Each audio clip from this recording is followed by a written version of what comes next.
नमस्ते दोस्तों, आपने हमारे गूगल प्रोडक्ट के ऊपर बनाए गए सभी वीडियो को बहुत प्यार दिया।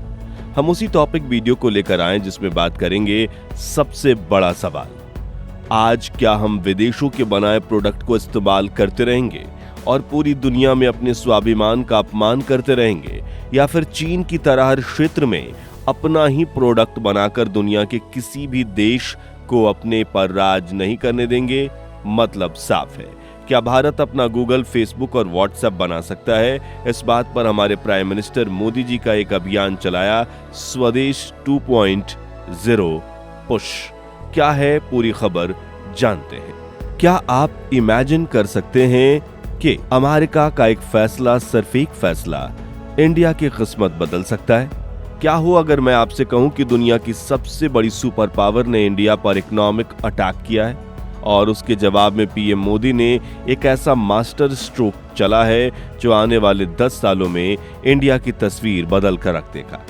ये कोई मामूली खबर नहीं है, ये खबर है ट्रंप के 25% टैरिफ की, मोदी के स्वदेशी 2.0 पुश की, और इसके बीच में छुपे उस बड़े सवाल की कि क्या इंडिया अब तैयार है अपना खुद का गूगल, अपना खुद का फेसबुक बनाने के लिए। वीडियो के एंड तक बने रहिए, क्योंकि आज हम सिर्फ खबर नहीं, इंडिया के फ्यूचर का पूरा एनालिसिस करने वाले हैं, बिल्कुल आसान भाषा में। तो चलिए सबसे पहले उस खबर की बात करते हैं जिसने सबको हिलाकर रख दिया। अमेरिका के प्रेसिडेंट डोनाल्ड ट्रंप ने ऐलान किया कि इंडिया प्रोडक्ट्स पर 25% का भारी भरकम टैरिफ लगा देंगे। इतना ही नहीं, उन्होंने ये भी कहा कि इंडिया को एक पेनाल्टी भी देनी होगी, क्योंकि इंडिया अमेरिका की ना सुनकर रशिया से सस्ते दाम पर तेल और मिलिट्री का सामान खरीद रहा है। उन्होंने तो एक सोशल मीडिया पोस्ट में इंडिया और रशिया को डेड इकोनॉमीज तक कह दिया। अब आप सोचिए, ये सिर्फ एक ट्रेड पॉलिसी नहीं, यह एक डायरेक्ट इकोनॉमिक चैलेंज है। यह टैरिफ 1 अगस्त से लागू हो गया है और इसका सीधा असर हमारे टेक्सटाइल, फार्मास्यूटिकल्स और इंजीनियरिंग गुड्स जैसे सेक्टर्स पर पड़ रहा है। मतलब साफ है, अमेरिका में मेड इन इंडिया प्रोडक्ट्स महंगे हो जाएंगे, जिससे उनकी डिमांड कम हो सकती है। अब सवाल उठता है कि आखिर ट्रंप ऐसा क्यों कर रहे हैं? दोस्तों, ये पूरा मामला इकोनॉमिक प्रेशर का है। अमेरिका काफी टाइम से इंडिया के साथ एक फ्री ट्रेड डील साइन करना चाहता है, जिसमें वो चाहता है कि इंडिया अपने किसानों और छोटे उद्योगों को मिलने वाली प्रोटेक्शन हटा दे। वह चाहते हैं कि उनकी बड़ी बड़ी कंपनियों के लिए इंडिया अपना मार्केट पूरी तरह से खोल दे, लेकिन भारत सरकार ने हमेशा अपने किसानों के हितों को सबसे ऊपर रखा और इस प्रेशर के आगे झुकने से मना कर दिया। ट्रंप का ये टैरिफ मूव उसी बात का गुस्सा है। वो चाहते हैं कि इंडिया को मजबूर करके ऐसी डील साइन करवाई जाए जो अमेरिका के लिए ज्यादा फायदेमंद हो, लेकिन उन्हें शायद अंदाजा नहीं था कि इस एक्शन का रिएक्शन क्या होगा।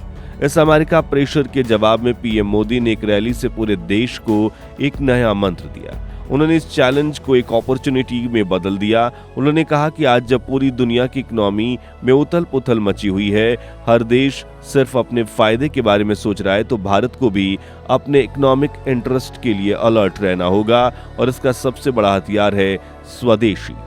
उन्होंने एक ऐसी बात कही जो हर हिंदुस्तानी के दिल को छू गई। उन्होंने कहा कि जब भी आप कुछ खरीदें तो एक पल के लिए सोचिए, क्या ये किसी हिंदुस्तानी ने बनाया है? क्या इसमें किसी भारतीय का पसीना लगा है?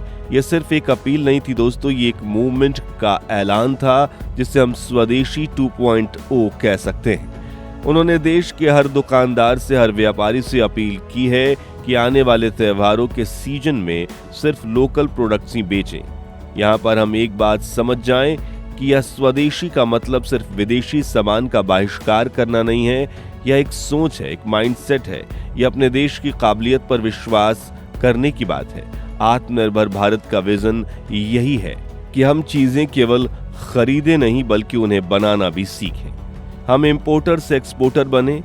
जब हम एक मेड इन इंडिया प्रोडक्ट खरीदते हैं तो सिर्फ एक सामान नहीं खरीदते, हम उस फैक्ट्री में काम कर रहे मजदूर को रोजगार देते हैं, उस स्मॉल स्केल इंडस्ट्री के मालिक का हौसला बढ़ाते हैं और अपने देश की इकोनॉमी को मजबूत करते हैं। गांधी जी ने स्वदेशी को आजादी की लड़ाई का हथियार बनाया था और आज पीएम मोदी इसे आर्थिक आजादी की लड़ाई का हथियार बना चुके हैं। यह प्रेशर हमें बताता है कि हम दूसरे देशों पर अपनी जरूरतों के लिए निर्भर नहीं रह सकते, हम अपने पैरों पर खड़ा हों। पर दोस्तों, स्वदेशी की यह बात सिर्फ फिजिकल प्रोडक्ट्स जैसे कपड़े, दवाइयां या मोबाइल फोन तक ही सीमित क्यों रहे? असली खेल तो अब शुरू होगा डिजिटल दुनिया में। 1 मिनट के लिए सोचिए, आप ये वीडियो शायद YouTube पे देख रहे हैं जो गूगल का है। इससे पहले आपने इंस्टाग्राम पे रील देखी होगी जो मेटा का है। दोस्तों से व्हाट्सएप पर बात की होगी, वो भी मेटा का है। सर्च करने के लिए गूगल यूज करते हैं, ये सभी कंपनियां अमेरिकन हैं। इंडिया इसका सबसे बड़ा मार्केट है।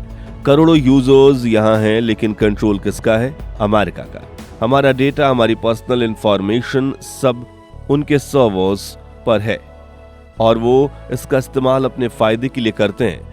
ट्रंप का टैरिफ एक वेकअप कॉल है। अगर अमेरिका हम पर इकोनॉमिक प्रेशर डाल सकता है तो क्या गारंटी है कि कल को ये टेक कंपनियां हम पर डिजिटल प्रेशर नहीं डालेंगी?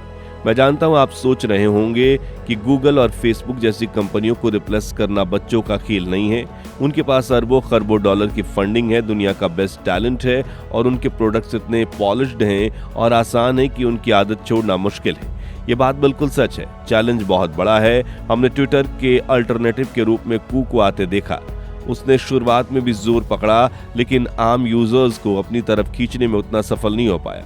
पर दोस्तों, उम्मीद की एक बहुत बड़ी किरण भी है और उसका नाम है यूपीआई। जब यूपीआई लॉन्च हुआ था तो किसी ने नहीं सोचा था कि अमेरिका के वीजा और मास्टर कार्ड जैसे जायंट्स को टक्कर देगा, लेकिन आज यूपीआई ने पूरी दुनिया में डिजिटल पेमेंट का चेहरा बदल दिया है। यह 100% मेड इन इंडिया टेक्नोलॉजी है जो इतनी सफल हुई कि आज गूगल पे और फोन पे जैसी कंपनियां भी उसी पर चलती हैं। इससे साबित होता है कि अगर इंडिया एक world class user friendly product बनाए तो लोग उसे दिल से अपनाते हैं। तो फिर इंडिया का अपना सर्च इंजन या सोशल मीडिया प्लेटफॉर्म्स कैसे बनेंगे? इसका रोड मैप 3 चीजों पर टिका है। पहला, सरकार का सपोर्ट। सरकार को डेटा लोकलाइजेशन जैसी पॉलिसीज को सख्ती से लागू करना होगा, यानी अमेरिकी कंपनियों को मजबूर करना होगा कि वो इंडियंस का डेटा इंडिया में ही स्टोर करें। इसके अलावा स्टार्टअप इंडिया जैसे प्रोग्राम्स के जरिए इंडियन टेक कंपनियों को शुरुआती फंडिंग और टैक्स में छूट देनी होगी। दूसरा, प्राइवेट इनोवेशन।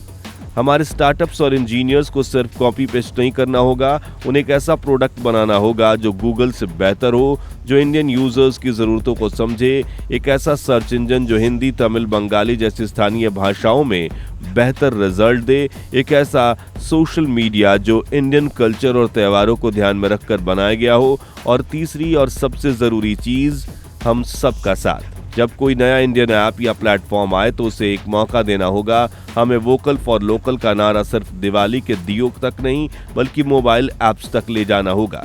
अगर ये तीनों चीजें एक साथ काम करें तो वो दिन दूर नहीं जब सर्च इट ऑन गूगल की जगह शायद इसको भारत सर्च कर लो बोला जाए। तो दोस्तों, डोनाल्ड ट्रंप का ये टैरिफ एक संकट जरूर है, लेकिन हर संकट अपने साथ एक अवसर लेकर आता है। यह अवसर है इंडिया के लिए मैन्युफैक्चरिंग से टेक्नोलॉजी तक हर सेक्टर में आत्मनिर्भर बनने का।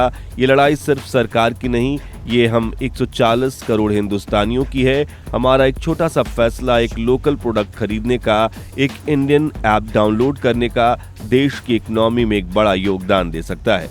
अब मैं आपसे एक सवाल पूछना चाहता हूं कि आपको लगता है कि इंडिया यूएस टेक कंपनियों को टक्कर दे सकता है? क्या आप एक made in India social media platform use करने के लिए तैयार हैं? अपने विचार नीचे कमेंट सेक्शन में जरूर बताएं। अगर ये वीडियो आपको इन्फॉर्मेटिव लगा तो इसे लाइक करें, अपने दोस्तों के साथ और परिवार के साथ शेयर करें ताकि स्वदेशी की आवाज हर घर तक पहुंचे। कैन बी से जुड़ने के लिए चैनल को सब्सक्राइब करना ना भूलें। मिलते हैं अगले वीडियो में, तब तक के लिए सोचिए, समझिए, स्वदेशी को अपनाइए। जय हिंद।